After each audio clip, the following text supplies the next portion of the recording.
রোকেয়া হলে ছাত্রীরাও বলে তারা রাজাকার। তারা কি জানে ৭১ সালে ২৫শে মার্চ কী ঘটেছিল সেখানে? লাখো শহীদ রক্ত দিয়ে গেছে, লাখো মা বোন নির্যাতিতা। তাদের এই অবদান ভুললে চলবে না, এটা মনে রাখতে হবে। কারণ পাকিস্তানি হানাদার বাহিনী আর রাজাকার বাহিনী যেভাবে এদেশের অত্যাচার করেছে, আমার খুব দুঃখ লাগে কালকে যখন শুনি রোকেয়া হলে ছাত্রীরাও বলে তারা রাজাকার। তারা কি জানে ৭১ সালে ২৫শে মার্চ কী ঘটেছিল সেখানে? ৩০০ মেয়েকে হত্যা করেছিল, ৪০ জন মেয়েকে রেপ করেছিল এবং এদের ধরে নিয়ে পাকিস্তানি ক্যাম্পে নিয়ে গিয়েছিল। সেই ক্যাম্পে কী অবস্থায় ছিল? অনেক মেয়ে শাড়ি বা ওড়না দিয়ে ফাঁসি দিয়েছিল বলে তাদের কাপড় পরতে দেওয়া হতো না, ওই একটা পেটিকোট পরিয়ে বসিয়ে রাখতো। দিনের পর দিন তাদের উপরে পাশবিক অত্যাচার হতো।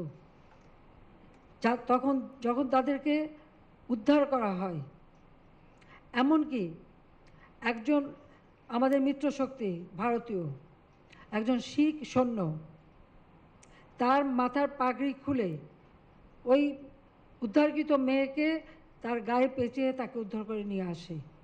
এটা একটা ঘটনা না, এরকম বহু ঘটনা। আমাদের মেয়েরা বসে থাকতো না, তারাও কিন্তু কাজ করতো।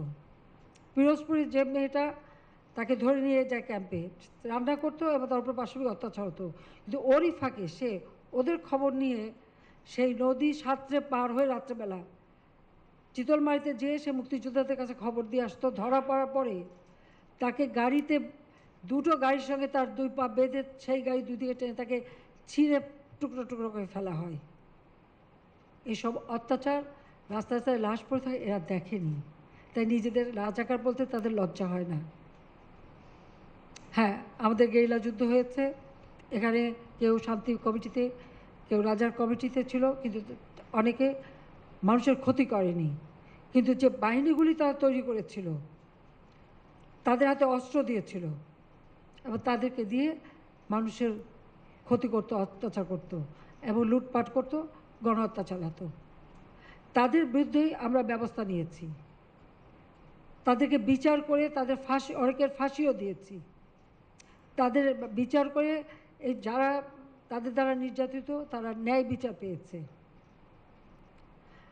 দুর্ভাগ্য যে যখন শুনি সে মেয়েরাও স্লোগান দেয়, এটা কোন দেশে আমরা আছি? এরা কী চেতনায় বিশ্বাস করে, কি শিক্ষা তারা নিল, কি তারা শিখলো? সেটাই আমার এখন প্রশ্ন। যে মুক্তিযুদ্ধ আমাদের গর্বের,